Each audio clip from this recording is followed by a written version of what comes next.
So my name's Matthew Fay. I'm a comedy writer and performer in New York City. I'm currently with the group Team Mercury performing at the Pit in UCB. I'm a graduate of the University of Virginia, like you. Um, English and media studies, English major, media studies minor. I've worked in publishing. I'm now transitioning into TV and film. So that's a little bit about me. I grew up in Brooklyn. I've lived in Brooklyn my whole life, and now I'm back in Brooklyn. So yeah, I've traveled very far since then. Just kind of You made a loop. Yeah. just a loop. You know? Well, cool. I'm really excited that you agreed to speak with me in a professional capacity. For those watching, I've known Matt since 2010, I want to say. So almost Yeah, like 7 or 8 years. And it's weird to speak with him in an official capacity like this because we've been friends for that long. But I really appreciate that he's coming on and doing this recording. So, background on this is that I recently wrote a blog post on how to write funny scenes in novels, even if your novel isn't funny. And, as someone who's an amateur slash not even a comedian, it was my advice based on research that I could do. But I thought getting an actual someone who's in the comedy sphere to answer some questions would be a good sort of primer for other people who want to take their research a little bit further. So Matt, you already said that you're part of like Team Mercury. You've performed on the UCB stage. I think a good opening question would be, what are some of your comedic influences as a performer and as a writer? Okay. Well, it's interesting because I think you had mentioned to me when you were discussing the idea of building a comedic scene, and I guess something to start out with is the whole philosophy behind both sketch and improv comedy, which is the idea of game. And basically, it's the idea of how to build a comedic scene from scratch. So basically, like an improv scene is two people talking, and then how do you just turn that into an improv scene? So for me, influence involved just like silly things that happen in real life, day-to-day occurrences, but also kind of grander things. Because, as much as we love our personal stuff, there also, especially now, wider things happening in the world that we can't really just ignore. And Right. so my scenes tend to be a bit of both. When I write something, I tend to be like, no, oh, this is just something funny that happens on the way to work, but also like, hey, there's this big thing going on right now, and maybe we should talk about it or make fun of it or whatnot. Yeah. So it's kind of a mixture of both. And I guess when you mean influences, you mean like people or as well as stuff like that? Or? Yeah, although I really like the way that you've started to answer the question, which is, the way that the political is personal. Obviously, that's something people have heard before. And it's interesting if people haven't considered that that ties into comedy as well. I think the political is personal resonates with people because it also talks about how you go from the minute to zooming out to this macrocosm, and we're all having a relatively similar experience, whether it's normal or it's zany or it's what the heck is the guy in the White House doing this week Right. or in the past 24 hours. So yeah, I like the way that you started that question, but yeah, also if you have any, you know, uh, proper names of comedic influence that are of interest to you, that's fine as well, yeah. Um, yeah, it's weird because my sense of humor, as I was told again last night at a meeting of our group, tends to be kind of dark, like a little dark.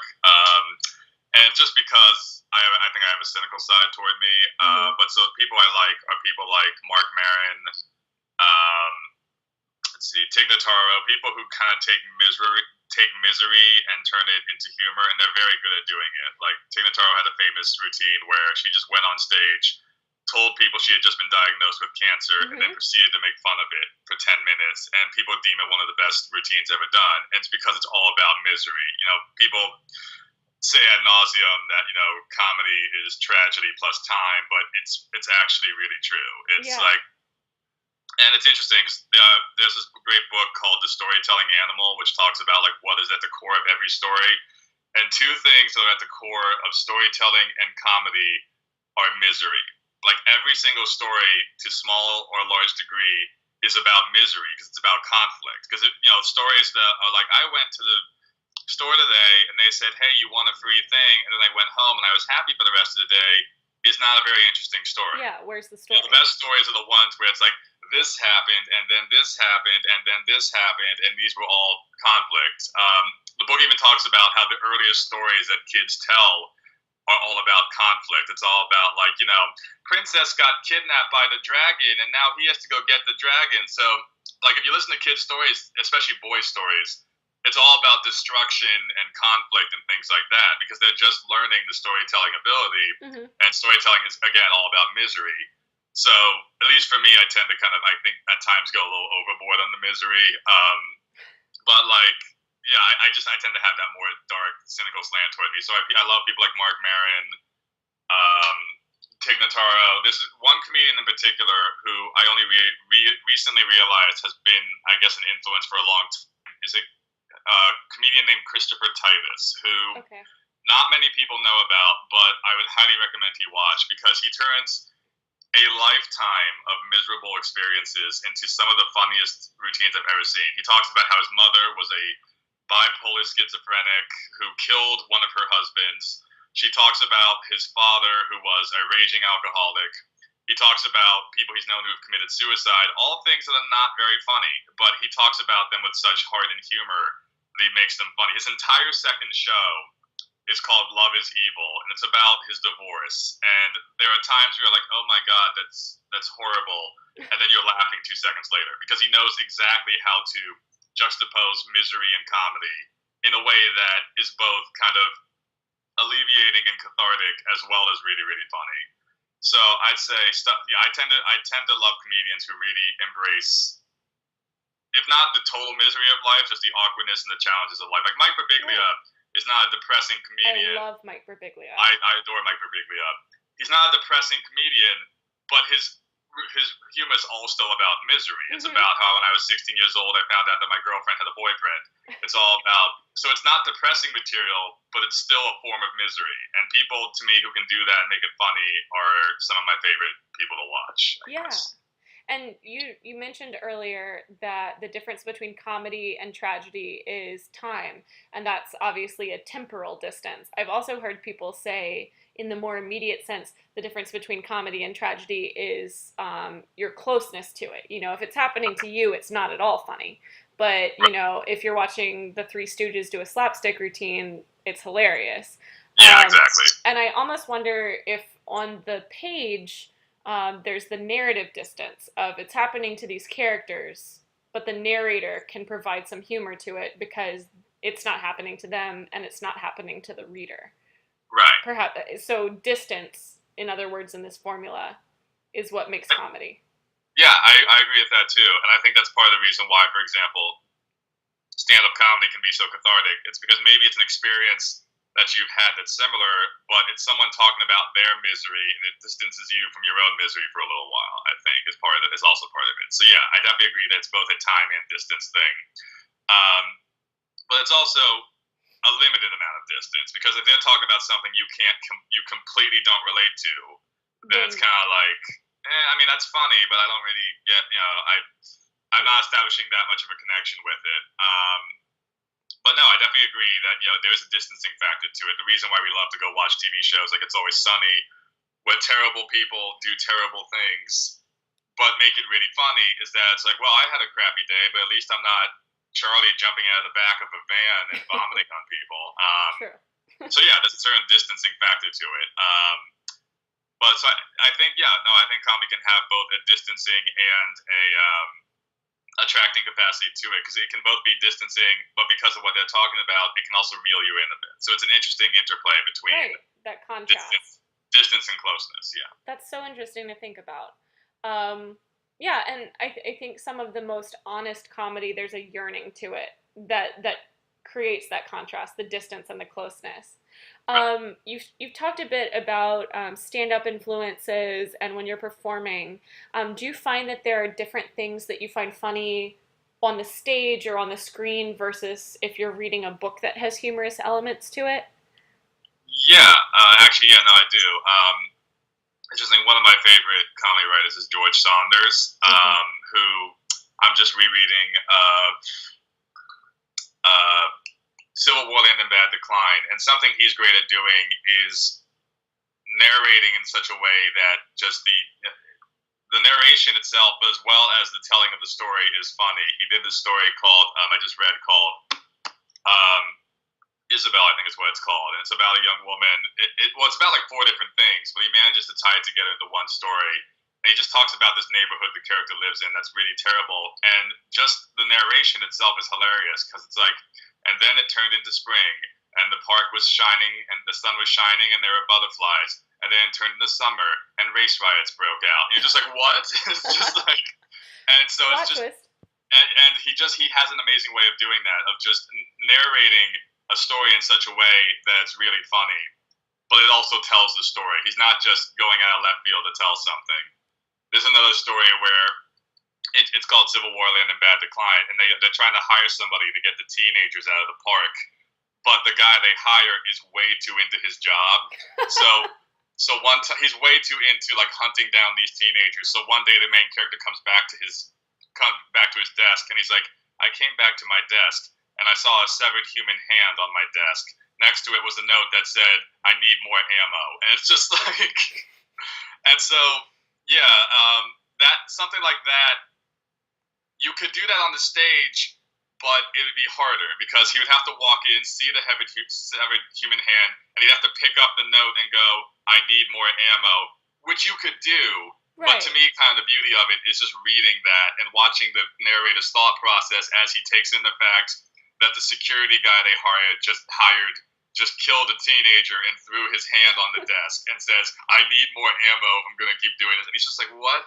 So I think, comedy can be used in different mediums in different ways. Mm-hmm. For example, certain Instagram posts, that joke can only be done in that Instagram post. It wouldn't work if you tried to do it in like a 2-minute video or something else. So it's actually really interesting to see how jokes can be done through Twitter, Instagram, or different mediums. I've seen Twitter jokes where I'm like, that could only be done on Twitter. Right. Like, if you try to do a video of that, or if you try to do something like that, like the Twitter joke has become its own medium. Mm-hmm. Because the form just works so well for like a 1, 2, 3 kind of joke. In sketch comedy, we call them blackout scenes, where basically it's one character says a line, another character says a line, punchline, then blackout. It's like just like a 10-second scene, and Twitter is amazing at those, and right. Just like creating scenes that are done in an instant.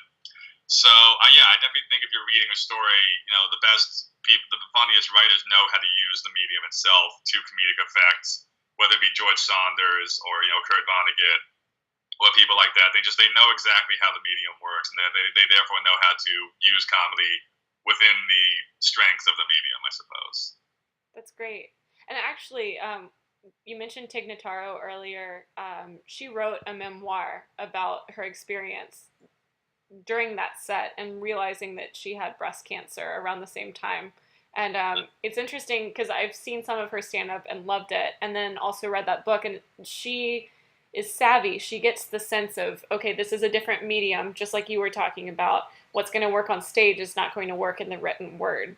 Right. I'm going to have to set it up differently and then play on the audience's expectations a little bit more here.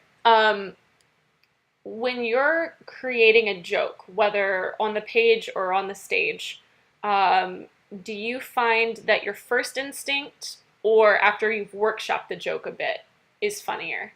I have my hypothesis about what it might be, but I just want to hear straight from you. There's actually a great quote by B.J. Novak about that. His whole philosophy around comedy is write the jokes that you like and keep the jokes that they like, which is basically your first instinct. If it makes you laugh, that's what's important, because that's your sense of humor. Patton Oswalt also says, what matters first is if you find it funny. Then you show it to people. If they don't think it's funny, then try something else. But the first instinct is if you think it's funny, in the sense that writers shouldn't, there's the philosophy that if you're a writer, you shouldn't really try too much to write what you think people are going to like, because that gets rid of your own voice. Right. So I'd say, if you find it funny, that is a good place to start. If you take, and obviously people will help you kind of measure your sense of humor. If you find like school shootings funny and someone says, dude, that's not funny, you're like, okay, fine, I'll go back on that. Right. But generally, so like workshopping is a good thing.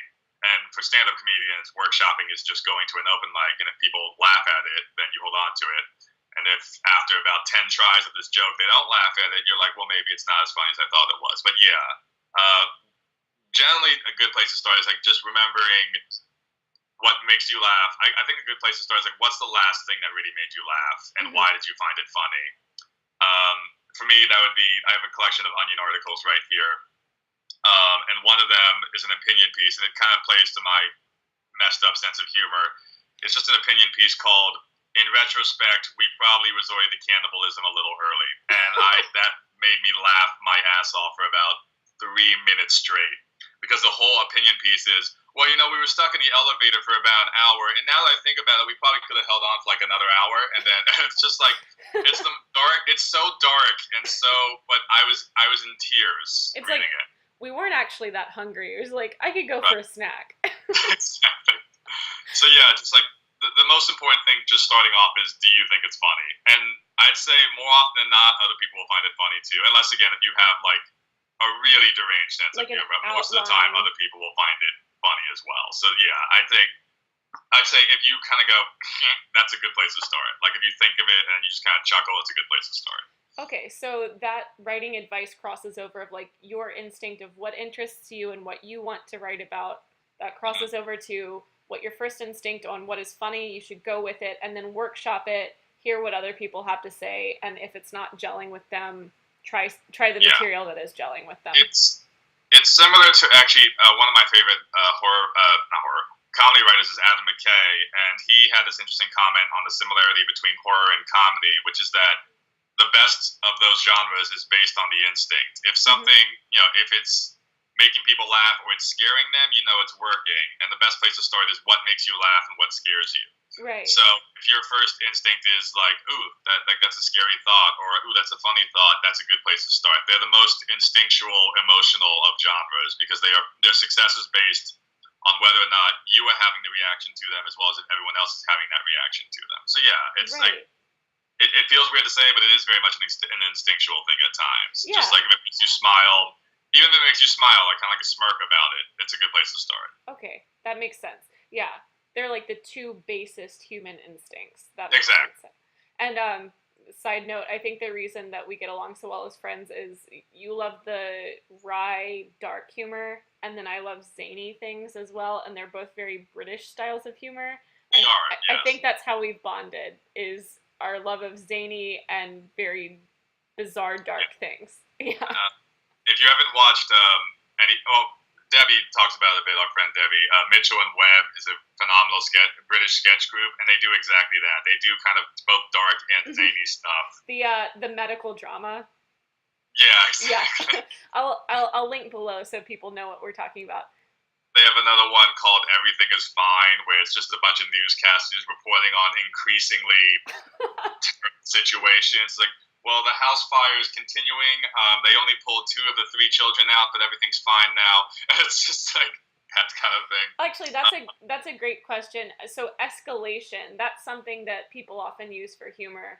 I mean, what are some other things where it's a literary device people can use? I tapped a little bit in the first blog post about hyperbole being used in comedy, also understatement as a converse being used in comedy, but you've just mentioned escalation as something that makes things funnier as time goes on. Is there anything else that you think is a common literary device used in comedy? Yeah, I would say, I was waiting to get to a bit where I could talk about heightening. I would say one of the most important, if not the most important rules they teach you is heightening. It's the idea of once you have a funny idea, just going full out with it, just making it bigger and bigger and bigger, because that's what gets the laugh. So let's say your scene is about, oh man, it's like 2 people like, I don't really like this kind of food, and just the scene has to escalate in such a way that the person increasingly expresses their dislike of this food. Maybe at first like, I don't like it. Maybe the next bit they're taking out the table and they're throwing it like, I don't like it. But it's all about how you can heighten and increase the absurdity of the scene. That's what they teach you in improv and sketch, is heightening. Yeah, that's the idea in improv of yes and. Like you never say no to an idea. That's more of an improv thing, because in improv you're literally building a scene from the ground up, whereas opposed to sketch, you've already written, and you're building a scene that you've already written. But in improv, there's no script. You're literally just making things up on the spot, and that's why you have to agree to things. Otherwise, it's going in four different directions. True. But in terms of other literary devices, I would say, something that like illusion. There's this famous thing called a callback, where let's say you do a sketch and then you do another sketch and you reference a past sketch. That can be funny. Or in improv, they do it all the time. It's called a callback. The idea of referencing a past scene and kind of like tying scenes together. Whether it's one little detail, let's say in one scene somebody smashed a table, and then another scene they're like, "Why is that table smashed?" Like tying scenes together can be really interesting, and that's something I also love in fiction, where let's say you slowly realize how these characters' story arcs are coming together. In sketch and comedy, people do that a lot as well. There was this old UCB stands for Upright Citizens Brigade, and before it was a theater, it was a sketch show that starred Amy Poehler and the rest of her group. And every episode was 3 different comedy scenes, and in the end, they all came together and to form one scene.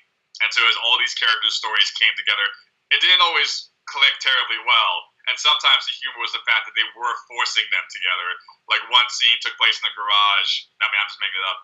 One scene took place in the garage, and let's say another was on a farm, and then somebody crashed their car from that garage into the barn, like, "We need help." Like, so it wasn't always a clear or even really, smooth transition, but just putting those scenes together and all those characters together could be a really interesting conclusion. I think some of my favorite novels and story collections involve slowly showing how these different characters' stories and or personal experiences are related, and so that's just, I think, another thing that that people use. Yeah, no, that's great. Thank you. I think you've actually answered most of my questions, but I just wanted to ask if you, unbidden and unled by any of my questions, if you have any particular or last thoughts for a novelist, maybe even not writing a humor novel. You mentioned horror earlier. I think humor can be a really great device in a horror novel or a dramatic novel to break the tension or pretend to break the tension and then just completely screw the reader up by thinking everything's cool and it's not cool. But whether in a dramatic or in a humorous sense, is there any other last minute advice you have for a novelist who's drafting a funny scene? Yeah, I do think that basically studying the basic tenets of an improv scene helps, because let's say you're writing a horror scene and you want to insert something funny into it. I mentioned earlier the idea of the game, and game is the idea of if a scene is happening, and let's say it's just like 2 people having dinner, the comedy comes from what's the first unusual thing that happened in this scene.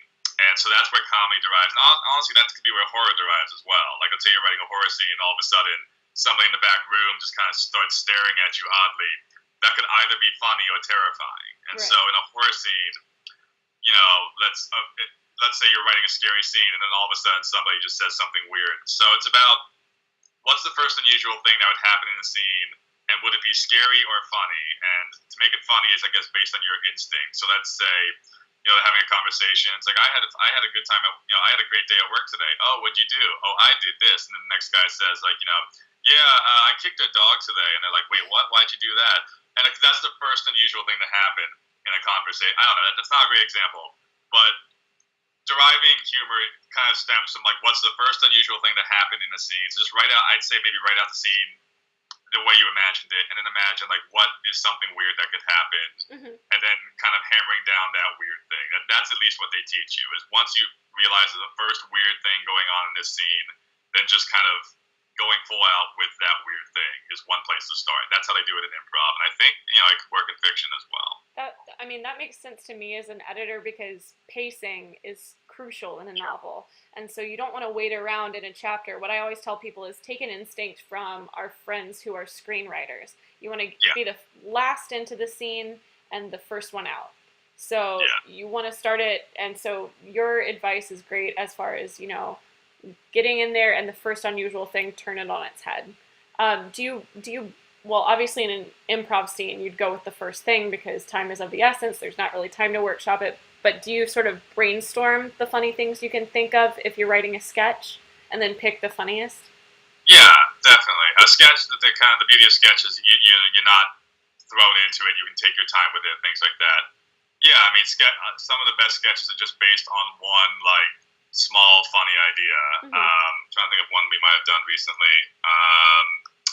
Oh yeah, we had one we did recently where it's such a dumb idea, but people liked it. It's from me and it's a dark idea. Basically, it's two people at dinner and three people at dinner, and one of them realizes that they have forgotten their credit card and they were supposed to pay for dinner, and so they don't have any way to pay for dinner. And the other one person's like, it's okay, just we'll pay for it now, and you'll get it for us later. And then one guy goes, or there's something else you can do, and he basically gives the idea of like all you gotta do is put a little something in your food, and the implication is that he's telling them to put a cockroach or something in their food. But he never says cockroach. He keeps making that hand motion, and they're like, okay, go ahead. And he's like, all right. And instead of taking a bug out, he takes out a severed human hand and just throws it on the plate. And they're like, what the hell are you doing? He's like, wait, did I not make that clear? So the scene derives around the fact that he thinks that the bug motion is a motion for a literal hand, and it's something so dumb and stupid. But to me, that was funny. If someone mistook that for like going to the graveyard and pulling out a hand and throwing it on a plate, like Just in case you have a bad dinner. Good, yeah. Right? And so the whole scene derives from the two of them explaining to him that that's a motion for a bug, and he's like, no, wait, seriously? Like he's gone like years thinking that this is what it meant. And so the next bit is one of the people goes, okay, fine, let's just get out of here. And she makes the check motion. And the guy goes, good idea. And he starts pouring a bottle of wine out, trying to like light the table on fire. And like, what are you doing? He's like, I thought you wanted to burn down the restaurant. So it's just, the whole scene derives from just one tiny bit of confusion. And those are some of the best scenes where it's like confusion, it's like confusion, confrontation. And there was one more that was taught to me, but some of the best scenes are just a small bit of confusion. Like somebody misread something or they misheard something, and just like what happens after that happens. Yeah. So yeah, just tiny little things like tiny misconceptions or confusions. That's fantastic. Can, I think, build a scene pretty well. Absolutely. Well, hey, off the screen, I'm going to ask you if you have any like recommendations. You've listed some great books that I'm going to list below this video for anyone who's interested, but if there are any others that you can think of